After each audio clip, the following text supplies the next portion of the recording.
নতুন একটা ভিডিওতে সকল বন্ধুকে স্বাগত। আজকে আমরা শিখব ইউটিউবের সার্চ হিস্ট্রি কিভাবে ডিলিট করব। তো ডিলিট করার জন্য প্রথমে আপনাকে ইউটিউব অ্যাপসটা ওপেন করতে হবে। তো এগুলো দেখতে পাচ্ছেন ইউটিউবের সার্চ হিস্ট্রি, মানে আপনি যেসব ভিডিওগুলো দেখার জন্য সার্চ করেছেন লিখে লিখে, তো সেগুলো সব এখানে আছে। তো এগুলো সব ডিলিট কিভাবে করবেন। তো ডিলিট করার জন্য এখানে অনেকভাবে ডিলিট করা যায়। আপনি যদি একটা একটি করে ডিলিট করতে চান তাহলে এগুলোকে আপনি এভাবে চেপে ধরবেন, তারপরে এভাবে রিমুভ করতে পারবেন। তো এভাবে অনেকগুলো যদি থাকে, অনেকগুলো থাকলে তো আর আপনি এভাবে সারাদিন বসে বসে করতে পারবেন না। তো তার জন্য আপনাকে একবারে সবগুলো ডিলিট করতে হবে। তো সেটা কিভাবে করব আমি দেখিয়ে দিচ্ছি। তো এটা ডিলিট করার জন্য আপনাকে সবার প্রথমে আপনার যে ইউটিউব লোগোটা আছে চ্যানেলের, সেই লোগোতে ক্লিক করতে হবে।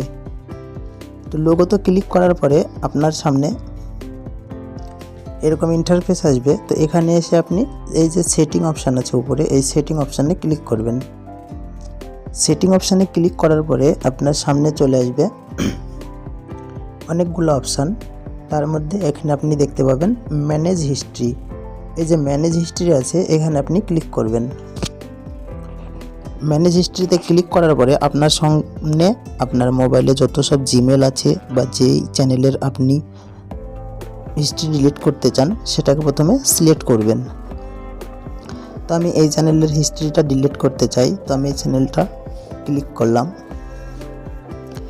ক্লিক করার পরে আপনার সামনে আরও একটা নতুন পেজ খুলবে।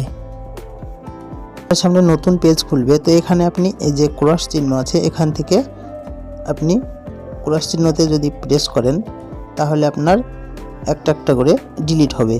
এবার আপনি যদি এভাবে ডিলিট করতে না চান, এখানে আরও একটা উপরে ডিলিট অপশান আছে দেখছেন, এই ডিলিট অপশানে ক্লিক করতে পারেন।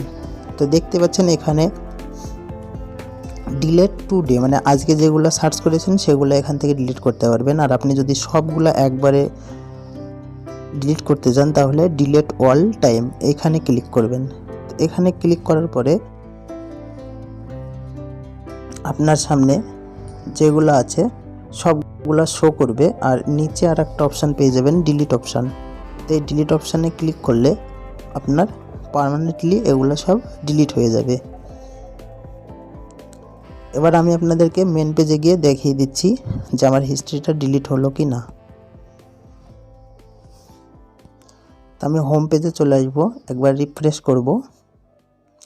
রিফ্রেশ করার পরে উপরে যে সার্চ বাটন আছে সেটাতে আমি এবার ক্লিক করব। দেখুন এখানে আমার কিচ্ছু নেই, সবগুলো এক ক্লিকে ডিলিট হয়ে গেল। তো এইভাবে আপনি আপনার সার্চ হিস্ট্রিটা ডিলিট করতে পারবেন।